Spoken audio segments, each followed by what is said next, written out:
Bumagsak sa kamay ng mga rebelde ang nag-iisang kampo ng mga sundalo sa sityo. Pinasabog ng mga ito ang mga armas nila at imbakan nila ng mga bala at pampasabog. Wala nang natira pang armas o bala na maaaring magamit ng mga sundalo. Tila ba pinaglalaroan talaga ng tadhana ang buhay ni Arturo noong mga panahon na yon na doon pa siya nakatira sa sityo na yon. Pagputok pa lamang ng araw ay nagdesisyon na si Sargento Lucas na lisanin na nito ang sityo na iyon. Sa loob ng kampo ay hindi napigilang maluha din ng sarhento dahil sa kanyang nakitang dami ng mga sundalong namatay at sa pagkasunog ng kanilang kampo na ilang taon din niyang pinagsumikapang iligtas sa kapahamakan. Arturo, aalis na ako rito. Mas mabuti kung lisanin mo na lang din ang lugar na ito. Hindi na natin kaya ang lugar na to. Alam kong gusto mong baguhin, ngunit kamatayan lamang ang naghihintay sa iyo dito. Wika ng sarhento kay Arturo habang walang tigil din sa pagkagat ng kanyang kuko si Arturo. Sarge, papaano ng mga tao rito? Nag-aalalang tanong naman ni Arturo. Hayaan mo na sila. Ayaw din naman nilang nandito tayo eh. Wala na tayong magagawa sa lugar na to. Di ka na. Umalis na tayo. Paano po si Kuyang? Maluhaluhang tanong naman ni Arturo. Ikaw na ang nagsabi, Arturo. Patay na si Kuyang. Kung siya nga ay namatay, papaano pa kaya tayo? Kaya tara na. Pero mabigat sa puso ni Arturo na iwan ang lugar na yon. Lalo na't alam niyang marami siyang magagawang paraan para mapaganda pa ang serbisyo ng gobyerno sa lugar na yon. Binigyan ng oras ni Sargento Lucas si Arturo para makapag-isip-isip. Subalit pagsapit daw ng alauna ng hapon at wala pa siya, ay tutuloy na silang mga sundalo sa paglangoy papunta sa kabilang sityo. Matapos ang isang nakakapagod na gabi ay umuwi na kaagad si Arturo para makatulog siya kahit papaano. Nakita niya na tila ba kumonte ang kanyang mga banakon sa paligid ng presinto na kanyang tinitirahan. Nagmasid-masid pa siya noon at doon niya nga nakita na may mga sugat din ng iba niyang mga ahas. Humingi siya ng tawad sa mga ito dahil sa madalas niyang pakikipaglaban ay nasasakripisyo ng mga banakon ang kanilang mga buhay para lamang sundin ang mga kautusan ni Arturo. Muli ay nag-isip-isip si Arturo. Parang may sabwatang nagaganap sa mga angkan ng aswang at pati na ang iba pang mga elemento sa lugar na yon. Parang sinasadya. Parang nagkakatugma-tugma ang bawat pag-atake ng mga ito sa mga sundalo at pati na rin sa kanya. Una, nasira ang tulay. Matapos noon ay nawala na ang mga gumagawa ng tulay, kasama na roon ang mga sundalo. Idagdag mo pa roon ang biglaang pag-atake sa kampo ng mga sundalo ng mga rebeldeng antingero. Tila ba lahat ng mga bagay ay nagsasanga-sanga sa isipan ni Arturo. Pinag-iisipan niya ring mabuti kung aalis na nga ba talaga siya sa lugar na yon. Dahil kung wala na ang mga sundalo, ay wala na din siyang magagawa pa laban sa mga rebeldeng kumpleto ang mga gamit sa pakikipagdigma. Wala siyang magagawa bilang isa lamang siyang pangkaraniwang sibilyan. Kaya naman mabigat man sa puso ni Arturo, ay sinimulan na nitong ayusin ang kanyang mga gamit upang makasunod na agad sa pagtawid ng puwersa ni Sargento Lucas.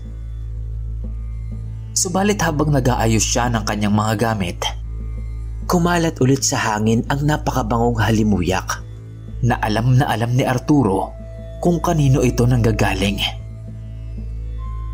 Paglingon nito sa pintuan ng presinto, ay agad niyang nakita ang napakagandang si Maria. Suot pa rin ito ang napakanipis na damit at may dala-dala itong masarap na kakanin. "Aalis ka na ba, Arturo?" tanong ni Maria kay Arturo, na tila ba may bahid ng pagkadismaya sa mukha nito. "Oh, Maria, napadalaw ka. Paano mo nalamang dito ako nakatira? Oo eh. Kailangan na. Wala na akong makakasama rito. Wala na akong kakampi. Kung magpapatuloy ako dito, baka kung ano pang mangyari sa akin. Isa pa eh, hindi naman tinatablan ng bala ang mga rebelde. Kahit ang mga sundalo umatras na din. Paliwanag ni Arturo sa babae. Unti-unti ay lumapit si Maria kay Arturo. Idinikit nito ang labi niya sa tainga ng binata. Papaano kung sabihin ko sa iyong may paraan para matalo mo ang mga yon? Naguluhan si Arturo sa ikinilos ni Maria. Ngunit ibinulong nito sa kanya na masyado nang mahina ang kanyang mga banakon at nabawasan na rin ang bilang ng mga ito dahil sa sunod-sunod na pakikipaglaban ng mga ito at dahil na rin sa sunod-sunod na pagtawag niya sa kanyang mga alaga. Kung mauubos ang kanyang mga banakon, ay wala nang pwedeng magpagaling sa kanya. Yon ang bagay na ikinabahala noon ni Arturo. Ibinulong niya lamang iyon dahil ang sabi ni Maria ay maraming mga mata at tenga sa sityo nila, kaya maingat na maingat ang mga tao, lalo na't markado na ng mga aswang ang mga dayuhan na katulad ni Arturo. Iyon ang dahilan kung bakit mailap ang mga tao na makipaghalubilo sa kanya. Sinabi din nito na nakadepende sa dami ng mga banakon ang lakas ng kanyang mutya sa isang lugar. Kaya dapat ay paramihin niya ang mga alaga niya at huwag niyang gamitin ng gamitin sa laban. Dahil sa oras na maubos din ang mga ito, ay mawawalan na din ng bisa ang iba pa niyang mga abilidad na nakadepende sa nakuha niyang mutya. Kung siya daw ay masasaktan o magkakasakit, ay maaaring saluhin ng mga ahas ang kanyang karamdaman. Subalit kapalit ito ng kanilang buhay. Kaya dapat daw ay mag-isip-isip si Arturo sa bawat sandaling gagamitin niya ang mga abilidad at ang pagtawag niya sa kanyang mga ahas. Napakarami daw kakayahan ng mutya ng banakon. Kailangan lamang daw paganahin ni Arturo ang kanyang imahinasyon. Dagdag pa ni Maria na may plano siya para talunin ang mga rebelde na pumupunta lamang doon sa kanilang sityo sa tuwing nauubusan ito ng supply ng pagkain. Nagkataon lamang noon na natunugan nila na wala si Kuyang, kaya lumakas ang loob ng mga yon na bumaba sa sityo at atakihin ang kampo ng mga sundalo, lalo na nga't wala rin doon si Sargento Lucas. Subalit magagawa lamang daw nila ang lahat ng plano na yon kung mananatili si Arturo sa lugar, dahil hindi ito magagawa ni Maria ng mag-isa. Napatingin lamang ng masama si Arturo kay Maria dahil hindi niya maintindihan ang hangarin nito. Ngayon lamang siya nakakita ng ganitong babae na siya pa ang nagpaplano para matalo ang mga rebelde. "Sino ka ba talaga, Madam Maria?" tanong ni Arturo. "Katulad mo, gusto ko din ng pagbabago. Sana mapag-isipan mo ang mga sinabi ko sa iyo, Arturo. Aalis na muna ako dahil baka may makakita pa sa atin dito. Dumami pa lalo ang kalaban mo," sabi ng babae na may kasamang pagngisi bago ito tuluyang umalis ng presinto. Subalit dahil sa sobrang pagod at antok, hindi na malaya ni Arturo na napahinga ito sa kama at nakalimutan na niyang hinihintay siya ni Sargento Lucas sa ilog. Lumipas ang ilang oras. Nagising na lamang si Arturo at nakita niyang dapit hapon na. Hirap na hirap itong ibukas ang kanyang mga mata. Nakatingin lamang siya noon sa natitirang liwanag na bigay ng haring araw. Hanggang sa pumasok sa isipan niya na hanggang alauna lang siya hihintayin nila Sargento Lucas. Agad-agad siyang tumayo mula sa kanyang pagkakahiga. Sinakyan agad ang kanyang bisikleta at mabilis na tinungo ang tulay kung saan umaasa siyang nandoon pa't hinihintay siya ni Sargento. Maggagabi na noon at binabalot na ng dilim ang buong kapaligiran. Subalit hindi ito pinansin ni Arturo dahil gusto nga niyang sumabay sa pagtawid ng ilog kasama ng mga sundalo. Inabutan na ng gabi noon si Arturo sa daan. Isa yon sa pinaka-ipinagbabawal, ang paglabas o ang pagbiyahe sa gabi, lalo na kapag mag-isa. Subalit dahil nga sa kagustuhan na makatawid na, ay nilakasan na lang ni Arturo ang kanyang loob.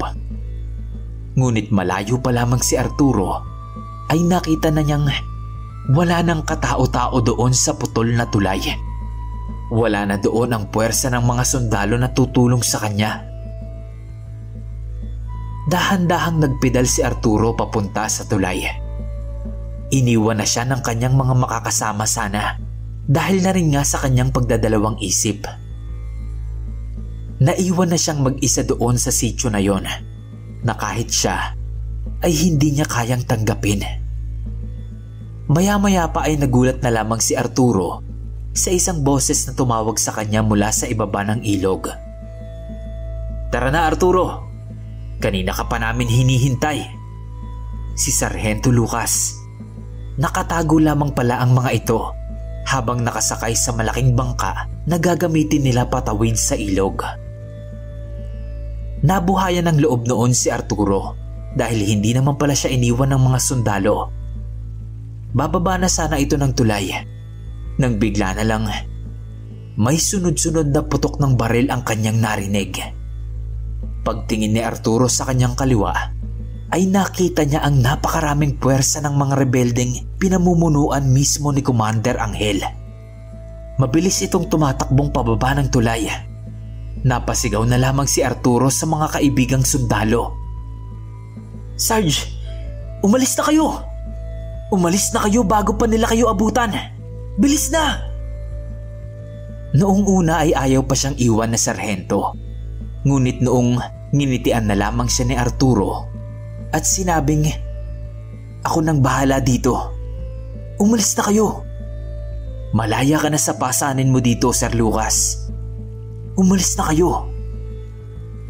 Maluha-luha noon si Sargento Lucas noong nakita niya ang kabayanihan ni Arturo. Masakit man sa kanyang dibdib, ngunit ibinigay niya na ang utos sa kanyang mga kasamang sundalo. Sakay nga ng kanilang 5 malalaking bangka ay isa-isa na silang lumarga papalayo sa tulay na yon, kung saan naiwan na lamang ang binatang si Arturo. "Mag-iingat kayo, kaibigan." "Okay, game. Sige, tingnan nga natin ito," wika ni Arturo. Sabay dukot nito sa likod ng kanyang polo ng isang nasa 5 metrong haba na banakon. Manipis lamang ang ahas na yon, ngunit napakahaba ng katawan nito. Ipinulupot ito ni Arturo sa kanyang leeg na parang isang kwintas na nakatago. Maya-maya pa ay narating na ng mga rebelde ang kanyang kinaroroonan. Nasa higit 30 katao ang mga iyon, kasama na ang kanilang leader na si Commander Angel. Nasa 50 anyos na ito. Maputi na ang buhok at ang balbas. Maayos pa rin ang pangangatawan na tila ba batak na batak sa trabahong bukid. May buhat-buhat itong malaking baril na parang isang submachine gun. "Aha, tingnan mo nga naman. Ikaw siguro yung sinasabi ng mga aswang na bagong antingero dito. Nako, madami ka nang napapatay sa kanila." "Bahala ka. Pag dumating dito si Estong, siguradong pagpepiestahan nila ang balon-balunan mo." Wika ni Commander Angel habang tinititigan mula ulo hanggang paa si Arturo. "Commander, wala na po ang mga sundalo rito. Maaari na ho kayong bumalik sa bundok." Mahinahong sagot ni Arturo dito. Tinanong ni Commander Angel si Arturo kung bakit daw hindi pa ito umalis doon at kung ano pa ang ginagawa nito sa sinumpang lugar na yon. Sumagot naman si Arturo na baka nandoon ang swerte niya o baka meron pa siyang magagawang pagbabago sa lugar na yon kung magtatrabaho lamang siya ng maayos. Natatawa-tawa lang noon si Commander Angel kay Arturo. Sinabi nito na ganyan din daw siya noong kabataan pa niya. Naniniwala pa raw siya noon na magbabago ang lugar na yon kung pagbubutihin niya lang ang kanyang trabaho. Subalit, ano na siya ngayon? Isa ng rebelde na lumalaban sa gobyernong dati niyang pinagsisilbihan. Dahil sa parang naiirita si Commander Angel sa pagiging mabuting nilalang ni Arturo, ay kinuha nito ang kutsilyo sa kanyang bulsa. Mabilis siyang nalapitan nito. Sa isang kisap mata ay nasa harap niya na kaagad ito. Paulit-ulit siyang sinaksak nito sa tiyan at sa dibdib. Gulat na gulat si Arturo sa ginawa ni Kapitan Angel. Ngunit wala na itong nagawa pa dahil sa bilis ng mga pangyayari. Biglang lumabas ang banakon na itinago ni Arturo sa kanyang damit. Akmang tutuklawin na nito si Commander Angel. Hindi naman ito iniwasan ni Angel. Bagkus ay iniharang pa nga nito ang kanyang braso para ito ang makagat ng ahas. Nakagat ng banakon ang braso ni Commander Angel. Subalit, parang wala itong epekto sa kanya. Mabilis nitong nahawakan ang ulo ng banakon at saka ito kinagat. Nginuya nito ang ulo ng ahas. Gulat na gulat noon si Arturo sa nangyari. Napakadaming tanong ang pumasok sa kanyang isipan. Papaanong nangyari ito? Talaga bang tao pa itong si Commander Angel? Bakit hindi ito tinablan ng kamandag ng banakon? Natulala si Arturo habang hawak-hawak ang kanyang tiyan na paulit-ulit na sinaksak ni Angel. Napadapa na lang siya noon sa lupa habang tinitignan ang malamig na mga mata ng Commander Angel. Walang mangyayari sa iyo dito, bata, kung gagayahin mo lang si Kuyang. Tandaan mo na lumalakas ang mga antingero sa bawat araw na nagdedebosyon ito. Napakahina ng lason mo, bata. Hindi mo pa ako mapapatay kung ganyan ka lang kahina. Tatawanan ka lang ng mga tunay na aswang kung sila pa ang makakalaban mo. Huwag mo silang ikukumpara sa mga yanggaw na napatay mo. Malayong malayo sila. Matapos noon, ay tinalikuran na lamang ni Commander Angel ang unti-unti nang lumalamig na katawan ni Arturo. Unti-unti na siyang nauubusan ng dugo at nanghihina na ang kanyang katawan. Napakahina na niya ng mga sandaling yun. Panay na rin ang pagsuka niya ng dugo. Napapapikit na lamang siya noon at umaagos na rin ang kanyang luha sa kanyang mga mata. Nagdadasal, nag-iisip na kung sana ay sa Maynila na lamang siya nagtrabaho. Kahit papaano ay makakakuha pa rin siya ng magandang pagkakakitaan doon. Hindi tulad sa gobyerno na malaki nga ang pasahod, ngunit ipapadala ka naman sa kung saan saang lupalop ng lugar na malayo sa iyong pamilya. Dahan-dahan nang nauubos noon ang hininga ni Arturo. Doon niya na naisip na kung buhay lamang sana si Kuyang, hindi niya sana dinadanas ang lahat ng ito ngayon. Baka sakaling mabubuhay pa sana siya ng matagal sa mundo.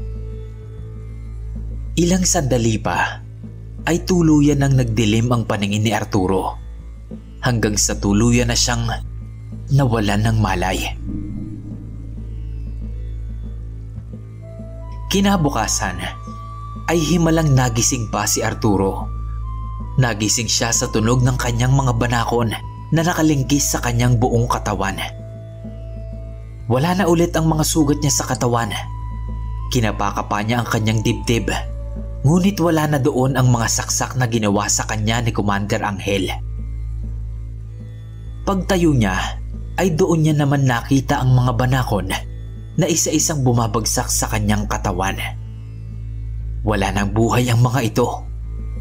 Ibinigay na naman ng mga banakon ang buhay nila para lamang mabuhay muli ang taong nagtatangan ng kanilang mutya. Subalit kahit wala na ang mga sugat ni Arturo, ay ramdam niya pa rin ang pananakit ng kanyang buong katawan. Hinang-hina pa rin siya at uhaw na uhaw. Agad-agad ay bumaba siya sa ilog para ilublob ang buo niyang katawan doon. Habang nakalublob ang kanyang ulo, ay umiinom na din siya ng tubig sa ilog upang kahit papaano ay manumbalik ang kanyang lakas. Tinignan niya ang kabilang bahagi ng tulay kung saan na ngayon naroon ang bagong kampo ng mga sundalo. Iniisip pa rin nun ni Arturo kung nakatawid ba ng ligtas sila Sargento Lucas at ang mga kasamahan nito. Tumingala si Arturo sa langit at sa palagay niya ay mag-aalas 10 na ng umaga noon. Kaya naman nagdesisyon siya na bumalik na muna sa kanyang bahay. Habang nagpepedal ng kanyang bisikleta, ay tahimik na natulala si Arturo. Tinatanong niya ang kanyang sarili kung dapat bang isakripisyo niya ang kanyang sarili para sa ikauunlad ng sityo na yon. Tinignan niya ang bawat magsasakang kanyang madaraanan, ngunit hindi sila makatingin ng diretso sa mukha ni Arturo. Tulad nga ng sinabi ni Maria, ay ayaw nilang makihalubilo sa mga dayuhan, lalo na sa mga dayuhang tulad niya na namarkahan na ng mga aswang. Walang pakialam ang mga tao doon sa mga dayuhang katulad ni Arturo. Para sa mga taong taga roon, ang mga dayuhan ay mga pagkain lamang ng mga kasama nilang aswang. Hinahayaan nila na makain ng mga ito ang hindi taga roon, kapalit ng kanilang mapayapang pagsasama at katahimikan doon sa sityo na yon. Maya-maya pa ay nahinto siya sa isang tindahan. Nagkakagulo kasi ang mga tao doon. Nag-usisa si Arturo at nilapitan ang kumpulan ng mga tao. Doon niya nakita ang isang bata na nagkukulay ubi na ang kutis. Panay ang pag-iyak ng mga magulang ng bata dahil hindi nila alam kung ano ang gagawin. Walang ospital o manggagamot man lang sa lugar na yon na pwedeng makatulong sa kanila. Dahil sa awa ay nakiraan si Arturo sa mga tao. Nagpakilala siya sa mga ito at nagsabing baka may magawa siya at baka mapagaling niya pa ang bata. Humawak ito sa lupa at muling sinubukan na makahanap ng banako na pwedeng makatulong sa kanya. Nagkandagulat naman ang mga tao at nagsitalon sa kanilang mga pwesto noong makita ang isang maliit na banakon na gumagapang papalapit sa palad ni Arturo. Sinabi ni Arturo sa mga magulang nito na gagamutin niya ang bata at ipapahigop niya sa ahas ang mga nararamdaman nitong sakit. Dahil na nga rin sa desperado na at hindi na din alam kung ano ang gagawin, ay napapayag ni Arturo ang mga magulang ng bata na ipatuklaw ito sa ahas upang masipsip ng ahas ang kung anumang nararamdaman ng bata. Iniabot na nga nila kay Arturo ang bata. Inihiga niya ito sa sahig at saka kinausap sa isipan ang ahas na tuklawin ang batang nakahiga. Noong tutuklawin na sana ng ahas ang bata, ay ang siya namang pagdating ni Tandang Celio. Tinapik nito ang bunganga ng ahas. "Anong ginagawa mo?" tanong ng matanda kay Arturo. "Gagamutin ko po ang bata, Manong," sagot ni Arturo. "Ay, sagad na sagad siguro ang pagod mo, no? Kaya hindi ka na nakakapag-isip. Magpahinga ka na muna. Dahil kung wala kang lakas, ay baka kainin ka lang ng sarili mong mga banakon. Tandaan mo, ahas pa rin sila." Wika ni Tandang Celio, sabay kuha sa bata at saka nilawayan ito sa tiyan. Sinabi ng matanda na walang kakaiba sa bata. Hindi ito naaswang o nakulam o kung ano paman. Meron itong sakit na nakukuha sa tubig at kailangan itong madala sa ospital sa lalong madaling panahon. Subalit ang problema nga ay sira pa rin ang tulay na nagdudugtong sa lugar nila at sa sentro ng kanilang bayan. Binigyan na lamang ni Tandang Celio ng paunang lunas ang bata para makatulong kahit papaano. Subalit ang problema daw ay nasa pagpapagawa na ng tulay na dapat masagot ni Arturo. Dahil kung hindi daw ito magagawa, ay baka hindi na rin mabuhay ang batang iyon sa loob ng 1 linggo. Bagay na labis na ikinagulat ni Arturo dahil parang nasa kamay pa niya ngayon kung papaanong madudugtungan ang buhay ng batang ito. Bago umalis ay nagbigay ng ilang mga salita ang matanda kay Arturo. Una, dito ay kailangan niya ng maraming tulog, katulad ng mga ahas na madalas ding matulog. Kailangan din niyang kumain ng laman ng kahit anong ahas, lalo na kailangan niyang inumin ang dugo at abdo nito upang manumbalik ang lakas ng kanyang mutya. Ito lamang kasi ang paraan para mapakain ang mutya ng banakon dahil hindi na nito kailangan pang dasalan. Kailangan daw itong alagaan ni Arturo dahil kung hindi ay baka iwanan siya ng kanyang mutya. Nagtanong ulit si Arturo kung saan siya kukuha ng ahas o kobra, gayong yun ang abilidad ng kanyang mutya. Sinabi ng matanda na hindi lahat ng kobra ay banakon. Maaari niyang kainin ang ibang ahas o ang ibang kobra na kinakain din ng mga banakon sa tuwing sila ay nagugutom. Sinabi pa ng matanda na kailangan din niyang palayain ang kanyang mga banakon, kung hindi ay magugutom ang mga ito at manghihina. Mas mabuting tawagan lamang niya ang mga ito sa panahon na kailangan niya talaga at hindi sa mga panahon na ginusto niya lang. Kailangan niyang alagaan ang mga banakon na pumoprotekta sa kanya upang mas lalong lumakas ang mga ito na nagbibigay din ng lakas sa kanya. Dagdag pa ng matanda na ang mutya na kanyang nakuha ay kakaiba sa mutya na nakuha ni Kuyang dahil wala itong kakayahang manggamot. Kaya nitong gamutin ang sarili, ngunit hindi nito kayang manggamot ng ibang tao. Kaya naman kung hindi raw siya dumating sa tamang oras, ay baka natuklaw na ng ahas ang bata at mas lalo pa itong ikamatay ng bata. Napailing-iling pa noon si Arturo dahil ang buong akala niya na ang pagtatangan ng ganoong mutya ay sapat na at wala ka nang gagawing ibang bagay para paganahin ito. Tama naman din daw ang kanyang paniniwala, sabi ni Tandang Celio. Ngunit katulad din ng ibang mga antingero, kailangan mo ring pakainin ang iyong mutya kahit na nasa loob pa ito ng iyong katawan. At iyon nga raw ay sa pamamagitan ng pagkain ng ibang uri ng ahas o ng kobra na siyang kinakain din ng mga banakon.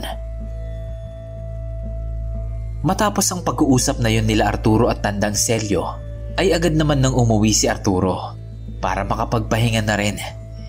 Hinayaan niya na munang gumala ang iba niyang mga banakon at hinayaan lamang na ang mga busog ang manatili sa kanyang paligid. Kinahapunan, habang nagpapahinga, ay nakikiramdam si Arturo sa kung papaano siyang makakakuha ng ibang uri ng ahas. Ipinikit niya ang kanyang mga mata, nakiramdam sa kanyang paligid. Pinakalma niya ang sarili. Maya-maya pa ay parang nadidinig niya na ang bawat tunog sa kanyang paligid.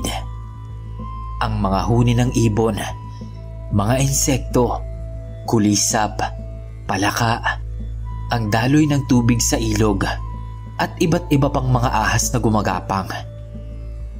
Agad namang tumayo si Arturo. Naglakad papalayo sa presinto. Nakarating siya sa isang sagingan na hindi naman ganoon kalayuan sa kanyang bahay. At kahit na napakadilim, kitang-kita pa rin ni Arturo ang isang kulay berdeng ahas na kung tawagin ay viper o ulupong. Nakaramdam siya ng gutom at uhaw. Kakaibang gutom at uhaw ito dahil parang gusto niyang tumikim ng kakaibang putahe na hindi niya pa natitikman kahit kailan. Mabilis niyang dinakma ang katawan ng ulupong. Tinuklaw siya agad nito sa kanyang pulso. Subalit wala lang ito kay Arturo. Hinawakan ni Arturo ang ulo ng ahas. Sabay kagat din niya rito. Nginuya niya ang ulo ng ahas. Sa kung anong dahilan, ay sarap na sarap si Arturo sa kanyang kinakain. Para daw siyang kumakain ng hilaw na manok. Matapos kainin ng ahas na yon, ay sinipsip naman ito ang dugo. Noong wala ng dugong makuha, ay binalatan niya ang kulay green nitong balat at sa kanya kinain ng mabilis ang katawan nito. Kakaibang pakiramdam iyon kay Arturo. Sa buong buhay niya, ay noon lamang siya nakakain ng ahas. Hindi lang basta ahas, kundi isang makamandag na ahas pa. Hindi pa siya nakontento sa ahas na kanyang kinain. Nagpatuloy pa siya sa pagtakbo sa kagubatan upang muling manghuli ng iba pang ahas na makakain. Para siyang isang mabangis na hayop. Nagpakain na si Arturo sa kanyang gutom at mula sa puntong iyon ay tuluyan nang nabuhay muli sa kanyang katawan ang mutya ng banakon.